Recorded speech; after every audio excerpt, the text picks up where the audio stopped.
Yo, what's up, guys? How's it going? Today, we're going to be looking at the new GIGANTAMAX forms because, well, let's just say I'm not super impressed. I guess we'll just start off right off the bat. The first one we're going to look at is GIGANTAMAX Pikachu. I guess, like, the only thing I can really say about this is... Fat! Me? The Pikachu. Anyways, the only thing I can really say about this thing is that it doesn't quite look retro like I expected. Or maybe I just forget because it's been so long. But to me, this thing doesn't exactly instill nostalgia right off the bat.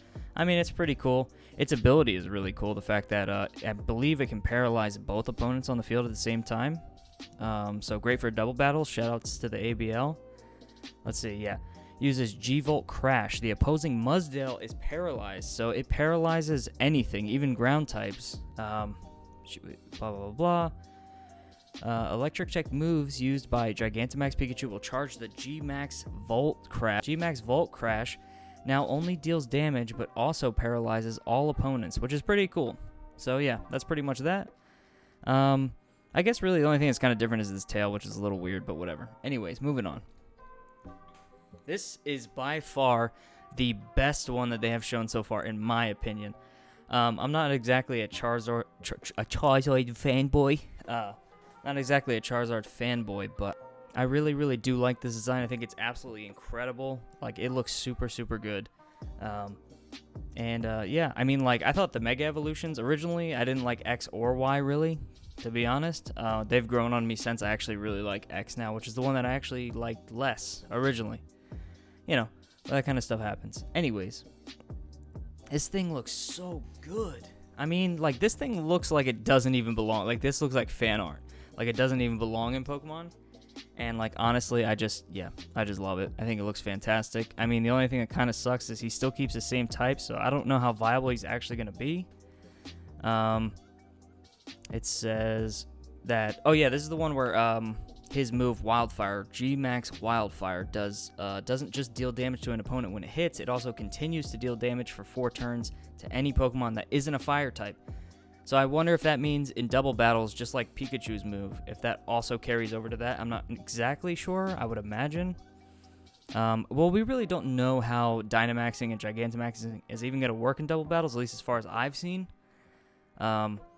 But I mean, like, I don't know that Charizard necessarily needs new life breathed into him. I mean, there are going to be no Megas in this game from what we've heard. Or what they've said, I'm pretty sure. And, yeah, I mean, like, it's cool. I really like the design. I just feel like, as far as, like, overall usability, he's not really going to be an option, which is unfortunate because to have such a cool design and then not necessarily be usable in a competitive format and just being relegated to Let's Plays is kind of a bummer. But it is what it is. Next up on here, we've got Gigantamax Eevee. Now, you pretty much knew this one was coming. Pikachu was getting one. Eevee's going to get one. It's because of Let's Go, obviously. We already knew that. I can't say I really give a damn about this thing. I mean, I'm not a huge Eevee fanboy to begin with. I know why people like him. I get it. I like all the evolutions. I think it's cool. I would have Sorry, my phone's going off. I would have much rather have seen a new evolution. And that may still be coming. But seeing this makes me doubt it a lot. I mean, maybe not, but I think at this point, I really would have liked to have seen one, and we just haven't, and it's kind of unfortunate.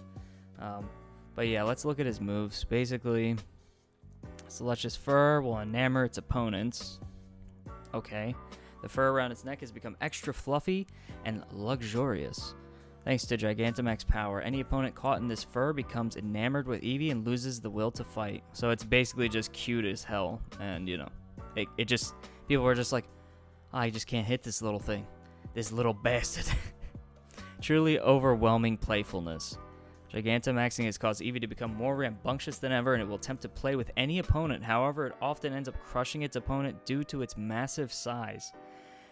That's kind of messed up, honestly. I'm like, I don't understand this. They say that it's going to crush it due to its massive size, but they just said not that long ago that Pokemon actually aren't this big and it's a projection. So, like, which one is it, Game Freak? Get on the ball here. Seriously. The G-Max move, G-Max Cuddle. They gotta stop this G-Max stuff. Like, just give me a normal name. A normal name. We don't need all this complicated Z-move dancing, random, like, throwing up gang signs to do special attacks. All this crazy crap. Just give me normal moves. Stop overcomplicating it. Normal type attacks used by Gigantamax Eevee will change the G-Max Cuddle. G-Max Cuddle doesn't only deal damage when it hits. Any opponent that is the opposite gender of Eevee will become infatuated.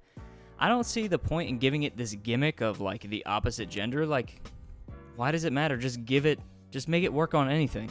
That's not to say, like, oh, well, you know, it doesn't have to be male. That's not what I'm saying. I'm just saying, like, in general, I don't see why you're gimping the move in comparison to the other moves. Like, they don't have any downside. There's no downside to Charizard's ability or Pikachu's ability or any of the other people we're going to look over on this list. So I really just don't see the point in doing that. It just feels like, hey, it's kind of like attract or whatever the hell the move is. You know, so we're just going to do it like that. It seems arbitrary. I'm not a fan. Whatever. All right, next we're moving on to the long boy. The longest boy that there ever was. Now, originally seeing this design, I have to say, I absolutely thought it was the stupidest thing I've ever seen. After further review, and after many, many countless hours of discussion with the Long Boy Council, I have to say, I think Gigantamax Meowth is actually pretty cool. I do like that it's, like, darker up here. I don't know if that's necessarily... It's actually reversed here. Well, he looks the same there. I don't know. But it looks kind of cool. I like the fact that his eyes glow one solid color and that he's just long. And I also really like this, the coin on his head. They've changed it to have some kind of symbol on it. Now, I don't know what the symbol is or what it does, like, or if it means anything. Like, a lot of times we saw a lot of Mega Evolution stuff before X and Y, that symbol showing up a lot. We didn't know what it was. I doubt that this has any relevance to anything, really. Maybe in Japanese culture. I'm not sure. But he's okay. I don't hate it, but he's got pickup and technician. Are they talking about normal Meowth or this one? Whatever. Technician's pretty good. Actually, technician is really good. It's and giant shiny coin. Gigantamaxing has caused Meowth's body to stretch astounding lengths, and the coin on its head has also become massive. The giant coin can emit a torrent of Gigantamax power, filling the surrounding area with a powerful golden gleam. It can use tremendous damage when sharpening its claws. Meowth loves shiny objects. When it sees skyscrapers lined with glass, it won't be able to resist the urge to sharpen its claws on them. That's kind of jacked up. The Pokemon world is weirdly destructive in nature, and I don't know how anyone is still alive. This behavior can often... Sorry, I'm just, like, adding my own words in here. This behavior can cause considerable damage, such as wearing down the exterior walls and breaking windows. Kind of figured that. So basically, he has, like, a G-Max payday, essentially, which is basically what it sounds like. Giving you a considerable in-game cash bonus after the battle. I'm just skipping all this because we know what it does. He scratches, coins go everywhere. Really cool, whatever. Now, this is the only thing that didn't leak from the core leak. So if you guys are keeping up with, like, social media and stuff like that, you probably already saw this stuff this morning. This was one of the things that didn't get leaked. And that's Gigantamax Butterfree. I'm so excited for this. I've never been a huge Butterfree fan. But see some more bug representation. That's always good. They haven't really shown anything new for bug types since Sword and Shield got announced. So I'm definitely really excited for this. I think the design is really cool. It's simplistic, but it looks really nice. I think the wing, adding all that color to the wings makes it look really cool. And just putting the white in there to let that green, that aquamarine green, just blow up in your face looks amazing. It scales release a blinding light. I didn't even read that before having said what I just said. So that was completely, off the dome. So basically, this thing has I really like this move because it reminds me of like an RPG, like a turn-based RPG, which it is a turn-based RPG, but a traditional Japanese one. This is Japanese too, but that's not what I mean. Just shut up. Leave me alone. The light of its wings come from their scales, which can inflict paralysis, poisoning, or sleep on its opponents, which is basically going to lead us into its special move. So its special move is G-Max Befuddle. G-Max Befuddle doesn't only deal damage, it will also scatter scales around the opponents and cause them to become poisoned, become paralyzed, or fall asleep, which is insanely good, so you know you're going to get one status ailment at least, which is really, really, really solid. I'm like out of breath, dude.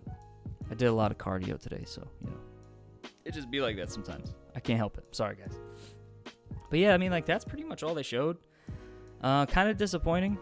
to be honest. Like, don't get me wrong, the stuff that they showed is cool. I think it's disappointing because people were expecting a lot more and we just didn't get it.